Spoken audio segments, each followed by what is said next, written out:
welcome to this thinking. It's the latest in our series on how we live next, and the idea behind this series is not to waste this crisis. You know, it's an opportunity for us to challenge, to ask some big questions, and see if we can't change the way we share our lives together.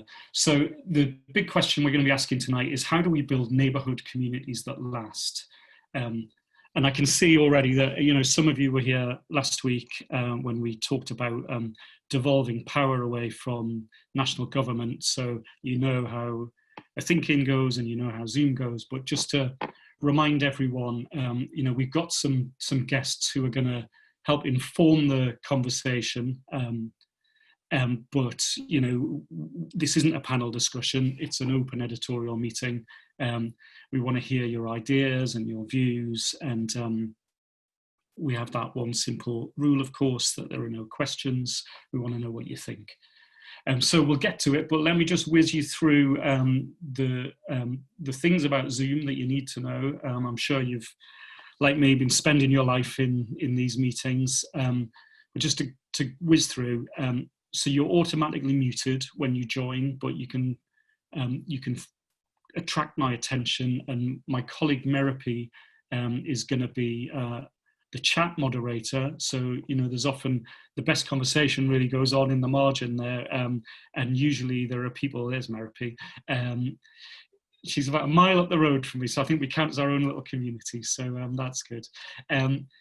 Yeah, so there's going to be a little conversation going on there, and if you want to speak and make a point on the video, you can do that thing where you raise your hand, and if you go to participants at the bottom, you see just hovering down there, and go through on there, you'll see a little thing where it lets you raise your hand, and you can attract attention. And if you like, we can just have a practice on that now with a little question.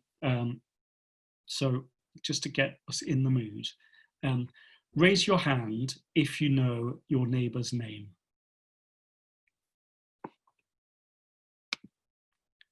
Quite a few. I'm going to do that as well. Quite a few, and keep it up if you've actually spoken to them during lockdown. And so there we go. So we're all good citizens here. And so, yeah, we should get going. So how we live next, I think it's, you know, again, I'm in pursuit of a wildly optimistic conversation. We'll see where we get to. But I think it is a chance for us to see, you know, what has inspired us during lockdown, and, you know, what can we take forward. And I just want to get everyone thinking about really how you frame that. What is community anyway, and where does your neighbourhood begin and end? You know, I think one of the things about that COVID-19 has revealed most starkly is, you know, that we truly are living in an interconnected global community, and there's no ignoring that for good and ill. And then I think again in the last 10 or more days since the killing of George Floyd in Minneapolis, we've seen communities find each other around the world to, you know, aggregate around an issue. So I think there's a lot there that we can see, that, you know, you can rally around a common cause. So you don't, when you're thinking about this and you want to contribute, don't just feel like you've got to stay in your postcode. But I feel like, as one of our guests is in DN32, I'm quite keen to start with Billy, and I know he hasn't been ranging very far. Billy Dasein lives in the East Marsh area of Grimsby, and we met, actually, didn't we, Billy, last year during that unforgettable election campaign. Did indeed. And you were kind enough to give me the walking tour of East Marsh.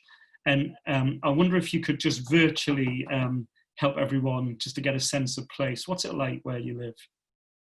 The East Marsh was built in the 1850s, and it's like a square block of back-to-back houses, and they were there to support the fishing industry that developed from the railway industry at that time. And it was boomtown for a very, very long time. Then the fishing industry ended, and then austerity, and things just kind of crumbled around us. And I think you had a lot of issues with very visible drug dealing, didn't you?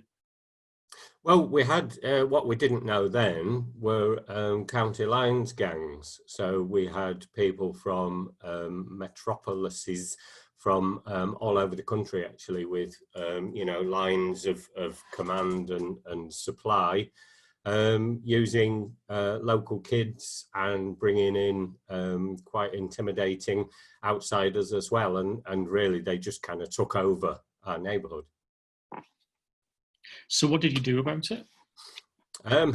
Well, alongside the usual, there weren't really any solutions coming forward apart from, labelling, stereotyping and a big police crackdown.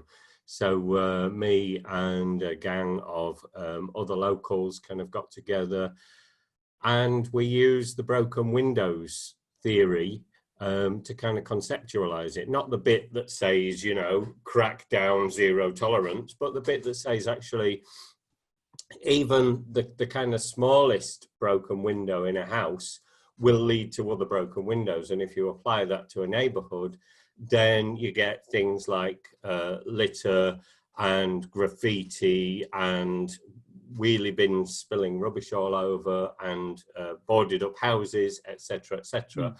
Well, we went out on the first Saturday morning after we'd sort of spoken together and just cleaned one street over 2 hours. And then we did it again. And then we did it again. And we did that for a whole year. But probably more importantly, we all sat together for 2 hours every Thursday evening for about 2 years and started to learn about our neighbourhood and how things actually worked or didn't work around here. And I think one of the phrases you used that stuck with me was we realised that no one was coming to help, and so you got a hold of it yourself, and you've done a lot more than just what you described. You've kind of drawn money in, and you've started putting people to work as well, haven't you? Well, I think we were inspired really from Rochdale's very own pioneers and their cooperative movement, where they literally just rolled their sleeves up and got on with it because nobody was helping. And in fact, the local dealers were trying to undermine them. So we have recently formed ourselves as a community benefit society, a kind of charitable co-op. And not long ago, on 1st of June this year, we took ownership of 2 houses and have plans for more to be refurbished by our construction team, which was formed last year, furloughed at the moment, but ready to go again quite soon. We aim to become an ethical community landlord to provide high quality homes for proud East Martians. We've got a thriving arts project, and it's focusing on community art. So there's grassroots theatre, there's arts and crafts, there's a really good close-knit writers group, our own peace choir, which COVID is killing, very likely, and our own newspaper, partnered by Tortoise, the Proud East Martian. And we've also started, and this is close to my heart, we've started a new branch of the Workers' Educational Association, the East Marsh Community Education Branch, and we've forged links with the developing cooperative university. So we're hoping to provide something of a higher educational pathway here.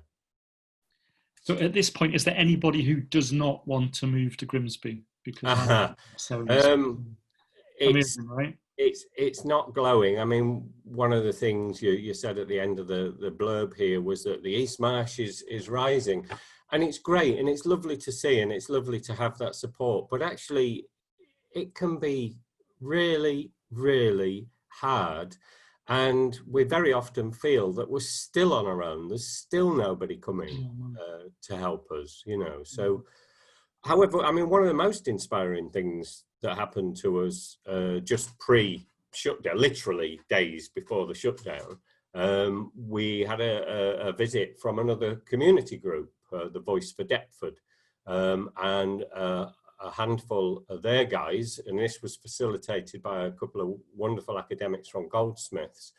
And we spent 3 days together, and it was just an exchange. And we all learned just so much in terms of sharing experience and exploring just how to bring about lasting change in our communities. I mean, we've got very, very different problems in the two communities.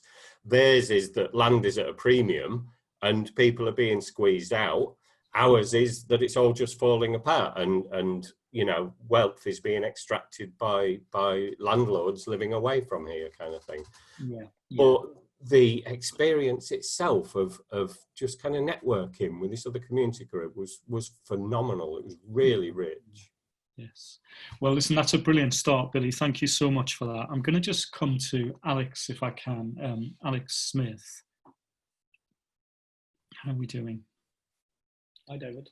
Hey, Alex. So Alex, you're the founder and CEO of the Cares family.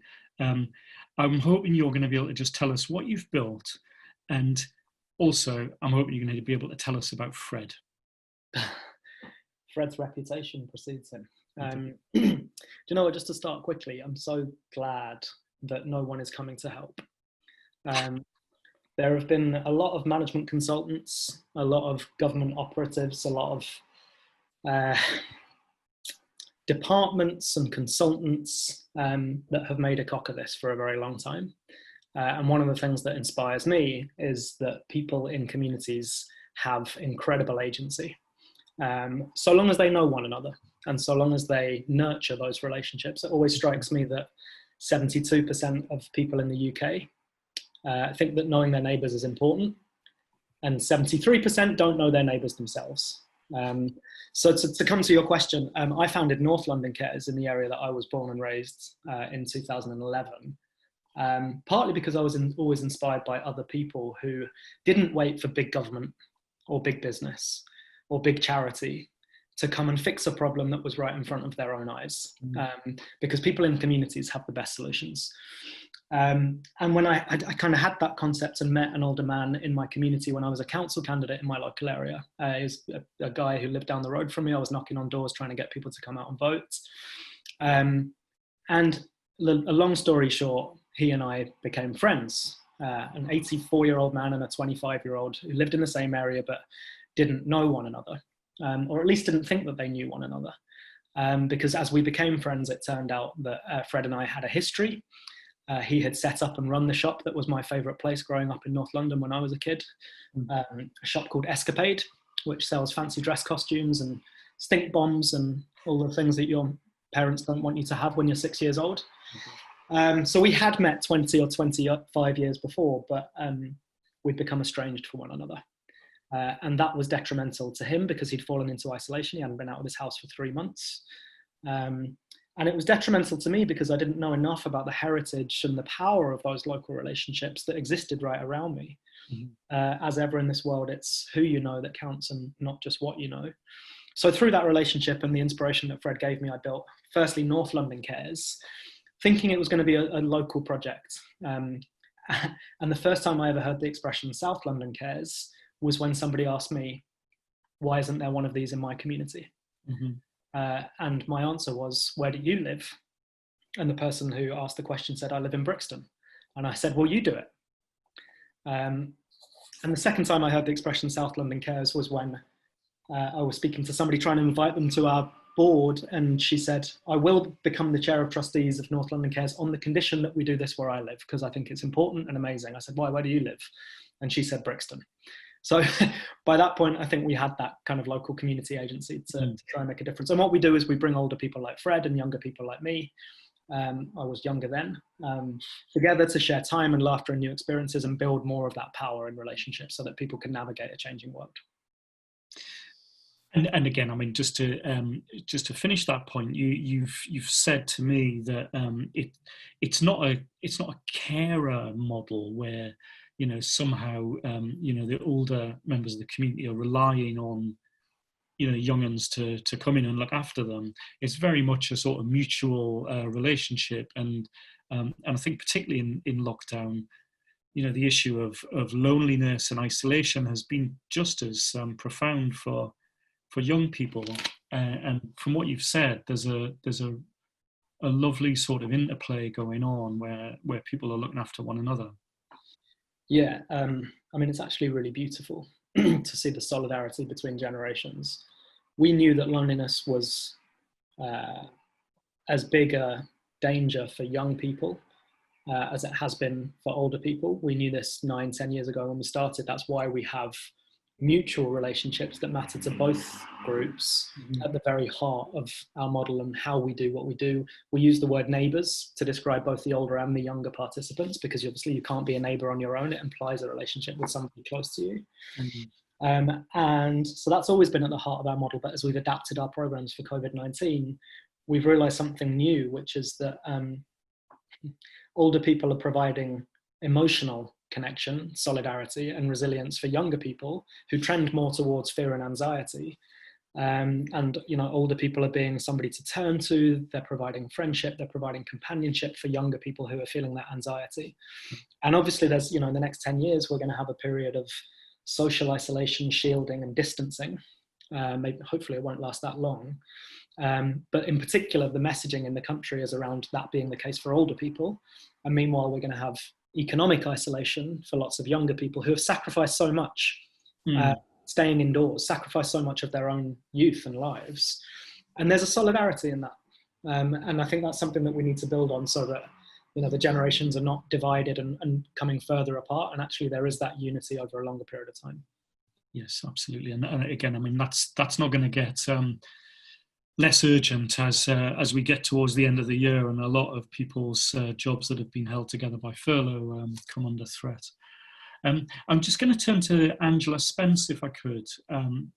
Angela's the CEO of the Kensington and Chelsea Social Council, which is well, let me have a go and then you can correct me. It's an independent body that helps support, train and advise charities and voluntary groups. Is it not, Angela? Yeah, well, we are a charity, and as a charity we see ourselves as independent of local authority. Yeah. But yes, we're an umbrella organisation, and we deliver and provide support to local charities to enable them to support them to function, really, and provide advice and support and guidance around things such as fundraising, good governance, financial management, that sort of thing. We also do some representation work. So we sit on quite a lot of the statutory bodies, their partnerships, their statutory meetings, and we're there to really push the voice of the voluntary and community sector and the role of the voluntary community sector and the importance and value of the sector in being providers of services, but also because they're closer to the ground in working with residents, they have a voice, and it's important that the voice of the sector is heard. So we do play quite a strong representative role. And I think you said to me earlier, there's like about 800 charities and voluntary groups in the borough that you're helping knit together and give a voice to. Yes, I mean we particularly try to focus on small and medium-sized organisations for the very fact that they are small in nature, and tend to have less resource and less capacity. So a lot of our training and advice and support is targeted towards the sort of small and medium-sized organisations. And we also, as an organisation, we do lobbying as well. So we have done some work. We've looked into issues around private renting. Of course, in London, and particularly in an area like Kensington and Chelsea, the cost of private renting for the average person is out of scope. It's completely out of reach for many, and for those who are private renting, and particularly since changes to housing benefit has caused particular hardships. So we have done some lobbying, done some research around that work and lobbying the council around these issues, food poverty, child poverty, that sort of thing. I think a lot of the charities in your area and the voluntary groups really kicked in, possibly, I think, including yourselves, to make sure that food deliveries were happening in the early days of this. What I was going to say was, you can't really talk about Kensington and Chelsea without talking about Grenfell, and you had some things to say earlier about how community groups were really not listened to very early, and that's been a lesson. Yeah, I think it was more about concerns around the issues around the tower that was raised by communities beforehand, where they felt their voices hadn't been heard or listened to, and that has been a real sore point within the community. I think that what happened on the day itself, in terms of the residents all pulling together and basically working together to try and support the residents that had survived and people that were suffering from trauma, who had witnessed what had happened. You know, it really showed the strength of the community, who really acted very quickly to support each other. And people from all over were coming to help as well. And then, of course, the voluntary and community organisations came together, started working quickly together to provide support, acted as relief centres, providing advice and support, mental well-being support to residents. And so it just showed how, you know, the strength of the voluntary and community sector in the borough, in terms of how quickly they came together and worked together alongside the community. Yeah. Well, listen, thank you very much for getting us started, all three of you. I think we should start to throw this open. I've seen some really interesting lines in the chat already. I think I was wondering whether we ought to go to Mohammed Suhail, if he's around early on. I saw you were talking about. Hey, Mohammed, how are you doing? You were talking about the Preston model. Tell me what you know about that. So the Preston model is something that was introduced by the Council of Preston. It's not something that I've read bits about it around it, and it is very complex in terms of how they actually invest in their community. But it's essentially about supporting local businesses and not letting bigger businesses take jobs away from those communities, investing in the community of Preston. And what it means is that an area like Preston, which is sort of smaller than the areas around it, like Manchester or bigger cities that circle it, it means that places like Preston are able to keep jobs in their areas and keep money in their areas, so they can invest in their communities. I think it's something really interesting that might not be something that people here have heard about, because it is it's a debate that I came on this because Alex Smith obviously was an advisor to Ed Miliband, who's in the Labour Party, and I came on because I'm also in the Labour Party, and this is a debate that we have quite often. About what sort of models we should take for local government and whether that should be protracted towards national government and party policy. But I think it's really interesting to see local communities and local authorities actually investing money in their areas, even though we have a situation where national government is cutting the budgets of these local authorities by huge amounts. Exactly. I think that's great, Mohammed. Thank you so much for that. I'd like to bring John Alexander in, if I could, because again he's been quite active in the chat, and I think early on John was talking about his concern that maybe the drift of the conversation was that we were saying let's get rid of local authorities in this equation, and I'm not sure that well, I think it's matter for Billy to talk about the relationship he has with the council in Grimsby, but John, just get us into that, the importance as you see it of the local authority in this question. Thanks. I guess it's just I think local government is something we should just be talking about an awful lot more. And I was actually I was at the regional versus national conversation last week, and it felt like it was kind of missing there as well. Like we were sort of talking about regional and mayors and that sort of stuff. We weren't really talking about what councils are and how councils reimagine themselves in this time. Yes. and I think there's some really fascinating work going on. I mean, Mohammed refers to the Preston model and the work of community wealth building. There's the famous case study of the Wigan deal, the whole emerging. It'd be brilliant if you could turn yourself up somehow, John. People might yeah. be able to hear me, but... So yes, I think you were certainly saying. Yeah. Yeah. Sorry, you're really live direct now. Yeah. So thanks, Maropi. Sorry, just checking you can actually hear me. Sorry, I was just saying. Yeah, I think a couple of things. So I'll try and be very brief. I think that the nature of local authorities and the role councils can play, I'm quite wary of the sort of no one's coming to help and no one should come to help, because what's true is that what we don't want is to go back to a kind of, and we're not going to be able to go back to a sort of mass big state service provision model. But actually the way that a lot of these initiatives can kind of come together and form up into something that does sustain, I would argue, is through a reinvention of the role of local authorities as facilitators and space holders and enablers. And there are huge kind of power levers. You just have to look at what Peter McFadden's done and the Independence for Free movement has done there. Look at the way the Wigan has bucked all of the national trends with the sort of work on the Wigan deal.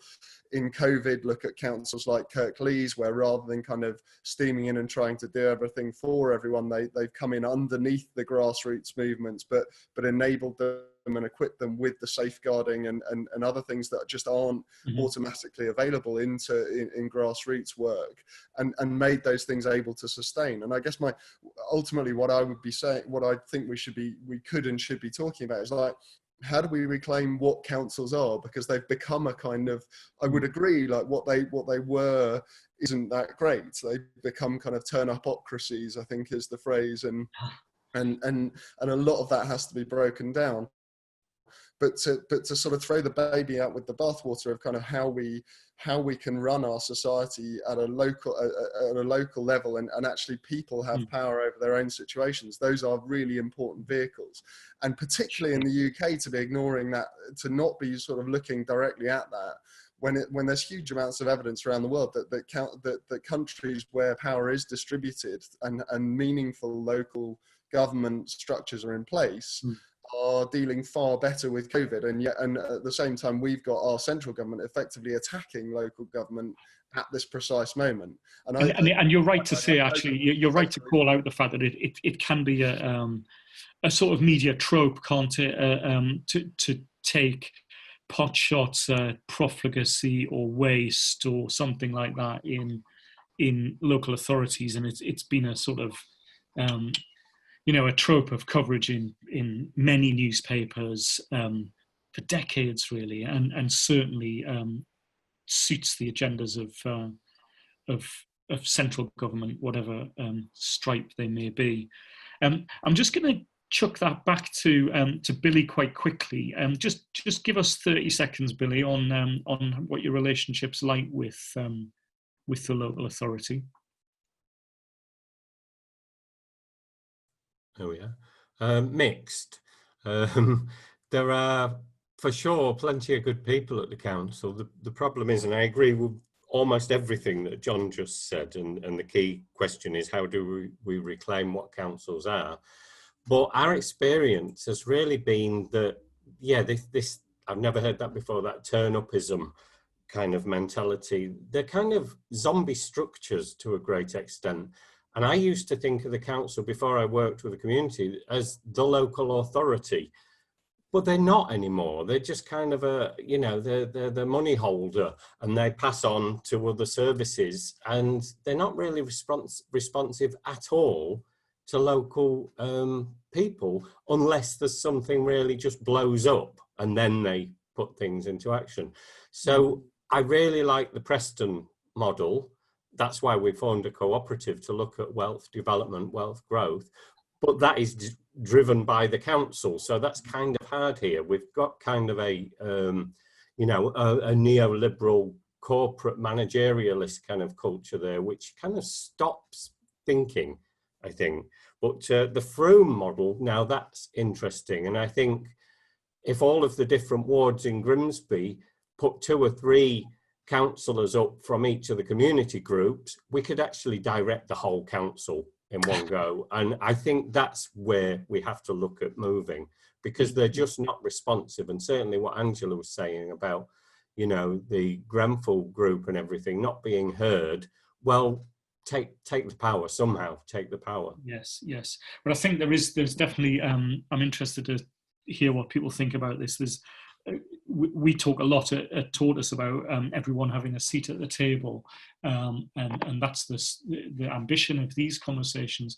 But I wonder how easy it is for people who understand their communities to actually get a seat on the board. Or just one point. There's almost nobody who works at the council lives in the East Marsh. I mean, I just wonder, you know, how they can actually have that much of a feeling for the place. Yes, yes. And I'm just going to come back, if I can, to Alex, and that brilliant stat you had about, you know, 72% versus 73% is that massive entire contradiction of course you must know your neighbours, but personally, I don't know. There's something to dig into there, isn't there? And it's about, Alex, I wonder, you know, we've talked about, you know, how everyone gravitates to a cause in a moment of disaster, but it's the sustaining issue that is the challenge, isn't it? I mean, Billy just talked about how hard it is to keep going. And I think you had some thoughts about how that goes. Yeah, so I think Jack in the comments said that there's a massive gap between national government and local government. There's also a massive gap between local government and people and communities. The key word that hasn't been mentioned yet is equity. The title of this talk, or one of the subtitles of this talk, is "Did we get closer while we were apart?" Mm-hmm. And my sense, and we've got beginnings of data to show this, is that the people who were already close got closer. They got closer to power. That turn-upocracy that John spoke about. But the people who were far away from power and who didn't have relationships and who were isolated or who were oppressed by systems, including local government systems, I think in some ways have gotten further away. So we do need to talk about equity, and we do need to talk about processes in local authorities which are perpetuating that inequity.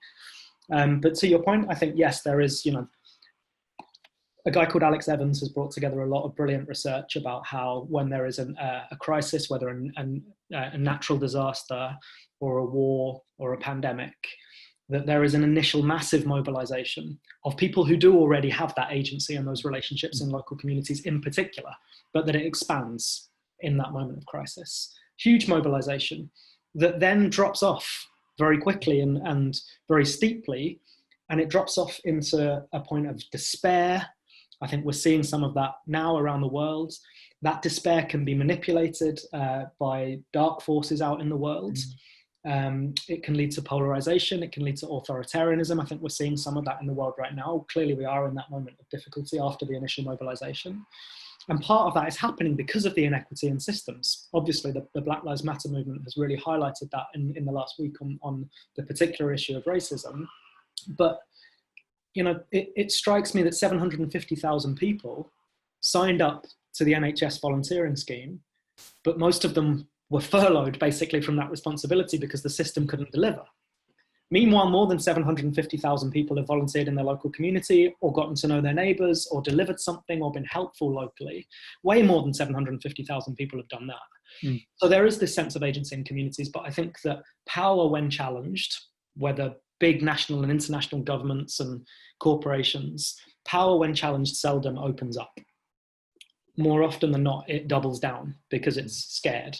And so I do think there's a moment right now to expand that equity in lots of different places, national government, local government, effectively to kind of make real the promise of new power that has existed over the last 5 years or so. It's interesting. I've been talking for our podcast, which is coming out tomorrow. We're looking at some of the consequences of the death of George Floyd, and we've sort of homed in on Chicago and its west side, where the physical scars of 1968 are still present in the community, like a real visible symbol of neglect. I was talking to this Baptist minister who I'd spoken to a few years ago, and he was telling me, something similar, that everyone is drawn to the energy of change, and that includes infiltrators who might want to wreak damage in the moment rather than promote a cause. But it's the long march after that that you have to be fit for, don't you? And it's not going to be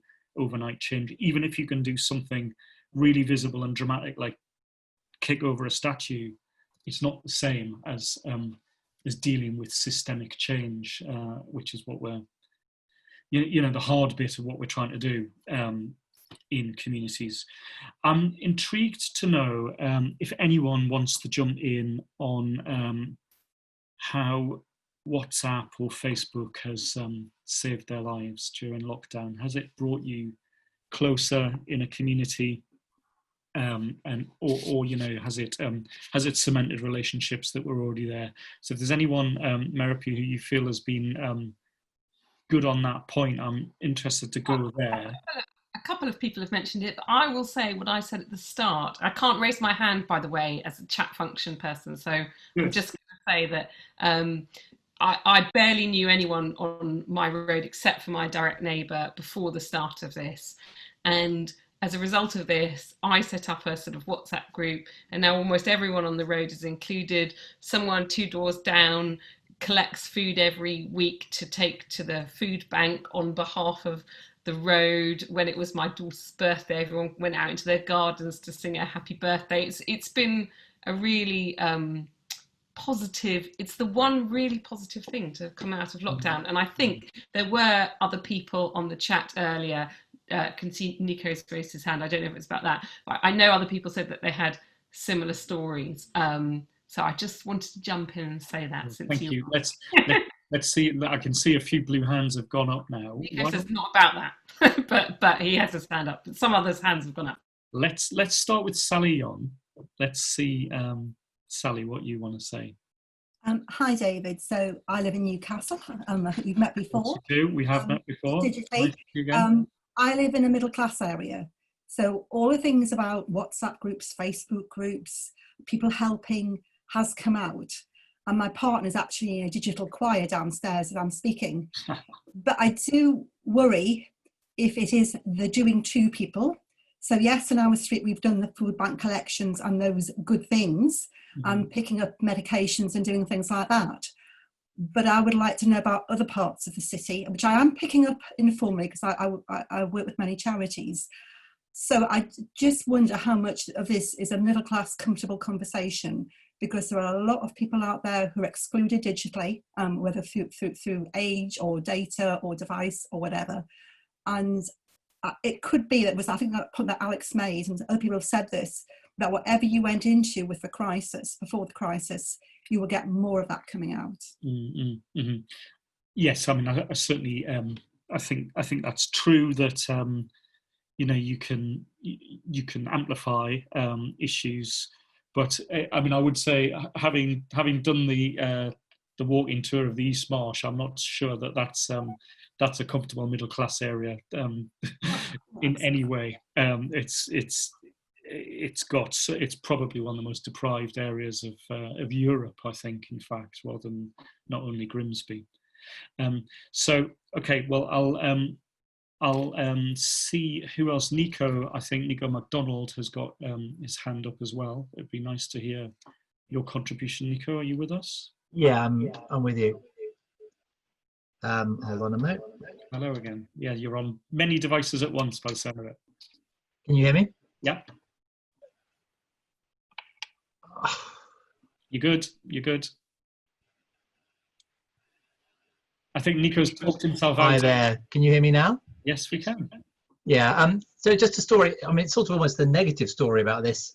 Last year I came home. We live in Bethnal Green, Globe Town area, and I came home, and there were a bunch of young Bangladeshi origin lads. Our area is obviously majority Bangladeshi, who would gather in the kind of area outside our block of flats and hang out. They'd be in their cars, not being antisocial, not exactly being friendly.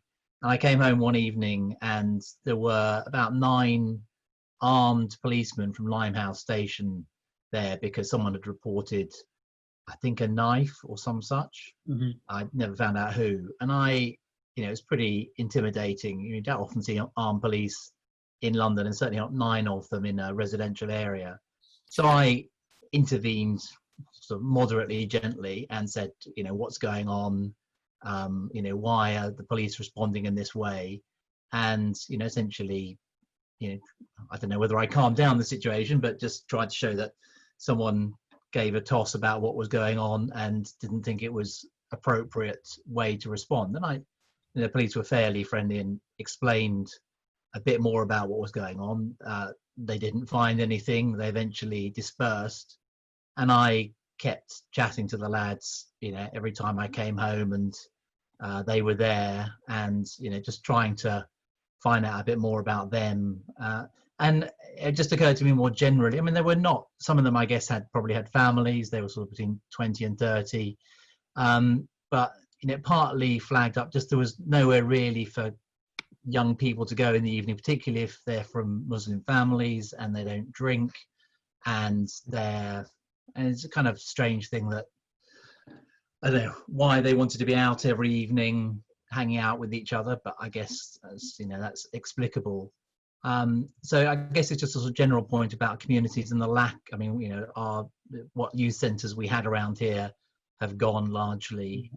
So it's an issue about what kind of resources and facilities we have for young people in general, and in our case, young men of Bangladeshi origin. Yes. And then there was a sort of another point which I brought up in the chat, which is I think there's a community role to be had around how we try and help kids, and particularly disadvantaged kids, catch up in their education from the COVID, educational lockdown. And our schools in Hackney, and certainly it's an area of also considerable deprivation. So I think that's an interesting area. I'd be interested to hear other people's thoughts about how. Yes, absolutely. I can see there have been some people talking about the obvious digital divide, which has really been spotlighted during this moment, and again, clearly a lot of children aren't being able to learn at home because they're in overcrowded housing and they've got no outside space, and all of that disadvantage is just heaped upon them. Angela, if you're still with us, I'm just keen to just build on this point about if we're looking forward to a time when communities who have found their voice in this moment and have realised that they are indeed the very people that hold their neighbourhood together, how do you get them to make the next confident step to say, I'm going to be part of something that goes forward, and it isn't just about like cheery waves to your neighbours, it's actually getting stuck in? Yeah, I think, clearly it's been mentioned earlier around structural issues. It requires systemic change, and a lot of that is a barrier, which we know that's happening, that people simply are unable to participate because simple structural issues that exist that prevent people from doing so. But within my work, what we're looking to do is we've got a programme where we're working with local charities to try and challenge them to think about their boards, how representative are they of the local community? Think about the barriers to participation. why people may not be able to be on a board, and there may be various reasons for why local residents might not be able to participate on local boards in charities. But we've got to challenge ourselves to think about how can we break down those barriers. I think post-Grenfell, we had lots of local residents coming to see us to say, look, I live in the area, I've grown up here, I understand the issues, I've got lived experience, and I want to find and work with other local residents to find solutions.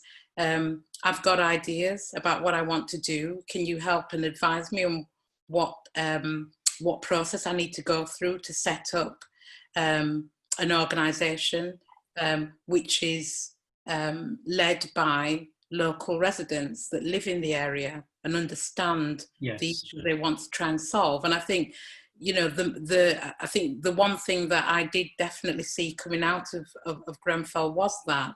And again, with COVID, it's residents who have led in a very agile way in terms of how they've responded to supporting the local residents, as we said, mutual aid groups springing up all across the country. Yes. But I do think we've got to challenge ourselves about some of the barriers to participation, involvement, and the fact that, you know, they have the solutions. Local people who live in the area, have grown up in the area, understand the issues. They have the solutions to what they want to see happen for their own lives. And I think the more that we can try and harness that and hand over power, because I think a lot of the time it's about power and holding that power, and we've got to be prepared to hand some of that power over and say, it's over to you because you know what you need. But I do think that is still a challenge. As I said, it's a systemic issue, a structural issue that we're still fighting with. I'm really looking forward to you leading the charge on that in West London in the next few months. We're actually starting to run out of time, but just a thought. I can't remember who it was in the chat, but somebody caught my eye telling us that one of their mates was doing a 3.5-hour drum and bass set for the whole street every week. And I mean, I guess it's not everyone's taste, but I think it sounds pretty amazing. What have you seen, and let's just fill the chat with this in the last few minutes, what have you seen that has been really uplifting in your community, your neighbourhood? Just give us a really nice example and just fill that chat in the next few minutes.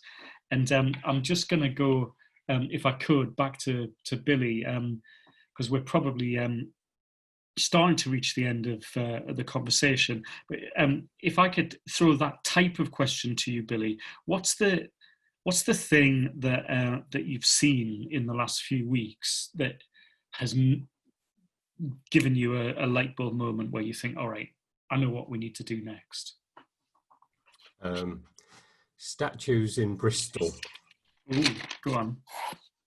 Well, I mean, it's clear to me that what's needed is that communities need to take their own power, and we need to then create our own communications channels and build this shared vision of what we want for our communities, for our world. So link up with other communities, but feel the power that communities have, and share the love. Do it in love and in trust.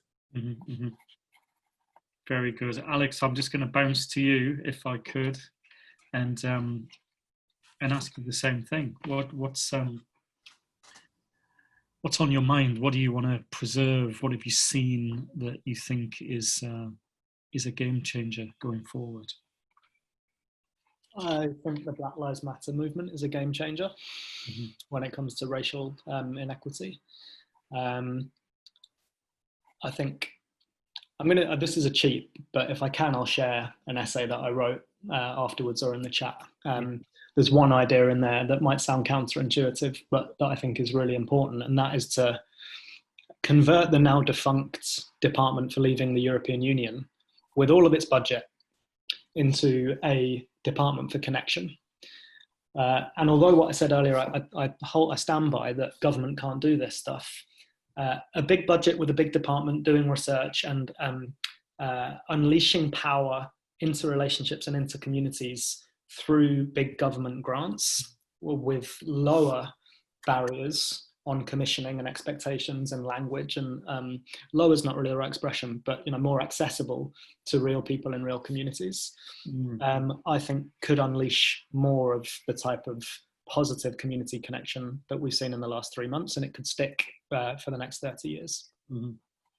Well, that's an ambition, isn't it? And it's a long way from hoarding bloody toilet rolls in the first flush of this, if that's not the wrong phrase. All right, and go on, Angela. I'm going to ask the same question of you.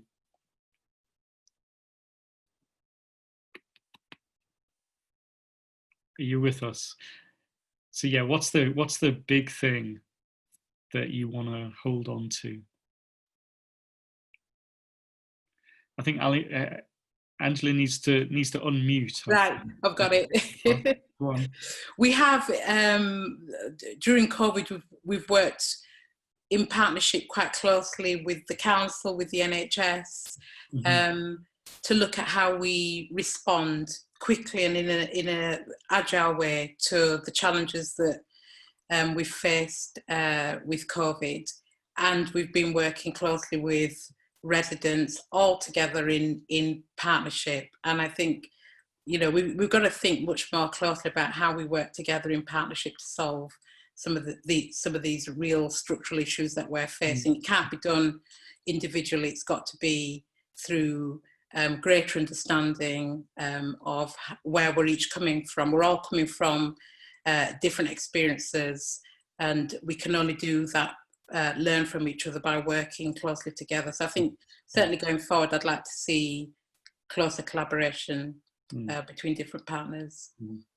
Very good. I'm gonna ask Merope just to pick out a couple of the greatest hits from the chat in a minute, but I can see there's 2 blue hands who've done that thing of there's only a minute to go and they've all gone up for a corner, see if they can get a goal.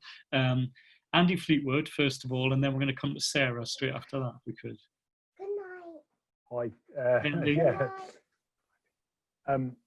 Yeah, I was just made the comment about my friend's drum and bass show. That's all. Ah, very good. It's he wouldn't admit that it was an outlet for his alarming vinyl habit, but he has the whole street. They all listen in and they spend the week looking forward to it, and they send him songs and he plays them on the show on a Friday night for 3 hours. And that's brilliant.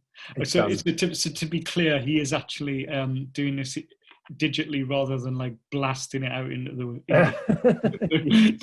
the actual street. He is, yeah. It's an online Bristol radio show. He does one every week, but he's now expanded it to his street audience. And oh well, I can see now that you've revealed where you're living, it makes a great deal of sense. His listenership's going to go up now, isn't it? He'll be very proud. Absolutely. You put his details in the chat. Well, that's brilliant. Very nice. And Sarah, can you top the drum and bass of Bristol? Hi, sorry, no, but I'm going to talk just very, very quickly about a project in Barking and Dagenham called Participatory City, which I haven't heard mentioned tonight. But it's an amazing project which does have council funding, but it's not run by the council. It's run by a group, everyone, every day. And it's about supporting communities with the safeguarding, the insurance, the facilities, whatever else, helping communities to do things together, which builds the community, and then all sorts of virtuous stuff comes out of that. You get this virtuous circle going on where communities get to know each other better, crime decreases, the economy improves, people start being able to learn and share things. And it really is an amazing project. I just suggest you go and look at it. Right, excellent. I mean, I feel like we've got a shopping list of interesting local authorities to go to and interesting projects. But I thank you for bringing Essex into the mix. So, Merope, have you got any winners from the Uplifting Moments chart to send us on our way? I can't pick a winner. That would be unfair on this Tortoise community. But there's lots of lovely stories here, and I know I'm going to miss some out. I've already pointed out to a couple of them. Tom Chance had a baby, and they've just got inundated with things from his neighbours, which is just lovely, and congratulations, Tom. John, who we heard from earlier, I think fractured his shoulder, and his neighbours went crazy trying to feed him.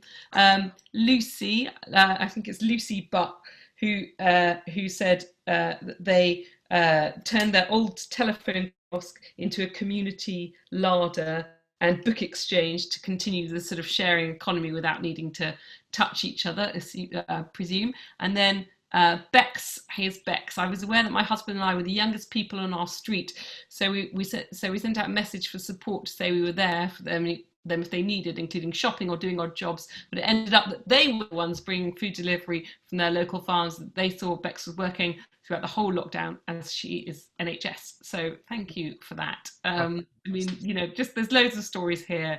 They're all delightful, and it would be nice to think that these things wouldn't. I mean, some of these things that wouldn't have happened before have happened and will continue to happen afterwards. That's the dearly held dream, isn't it? Certainly in my back bedroom. Well, listen, I think we're starting to get towards the end, so it falls to me just to try and bring that all together. It struck me, as I said, in no particular order, Preston, Kirklees, Wigan, Frome, Barking and Dagenham all seem to be doing interesting things at a local authority level and a community level. We've heard a lot about Grimsby, and rightly so, in my view. I'm thrilled as well to hear about the way Angela tries to lift everyone up in that borough, which is truly the classic London borough of two halves, isn't it? It's the wealthiest and the most in need, sort of cheek by jowl. So that's all great stuff and really practical stuff to think about. The question I had at the start, really, what is a community anyway, has I think displayed itself in really interesting ways in the last couple of months. I think you can't ignore George Floyd. I don't know how many people have been to Minneapolis. I've been there once, and I found it to be a really impressive place, with a really magnificent, vibrant Somali community there. So it's not just the Minnesota Vikings. I think it's so true that that appalling video has just connected millions of people around the world, and it demonstrates the fierce urgency of a cause. And I think we can see that there is an impetus there, and a lot of tough questions are being asked. And one would hope that there is a path forward there to like real searching questions in the UK for sure, and hopefully elsewhere.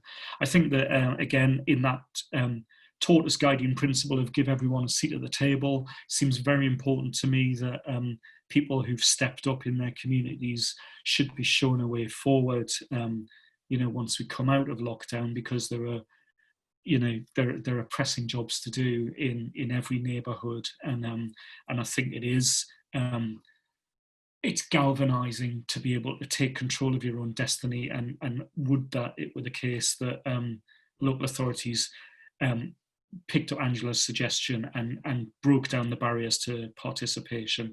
I'm going to hold on to Alex's 72%, 73% stat for quite a while, because you actually have to act as well as just say the right thing, it seems.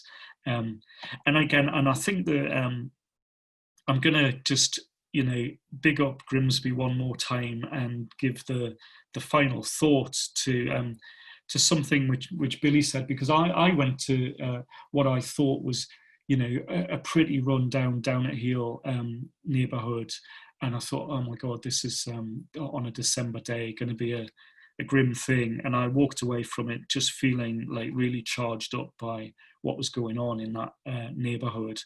But I'm not going to forget in a hurry what you said tonight, which was it's hard and you still feel like you're on your own, and that's that's where community needs to find its voice and find its collective muscle. You know, you can't just do it on your own. People have to do it together.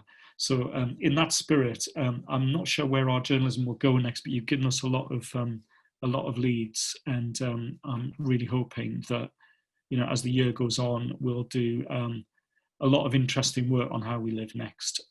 It just falls to me to thank you once again for joining us, and in the group hug kind of tradition, you know, let's just wave each other off and thank each other for being part of this community for one evening only. And I hope we'll see you back. And then don't forget to sign up for our podcast on Thursday.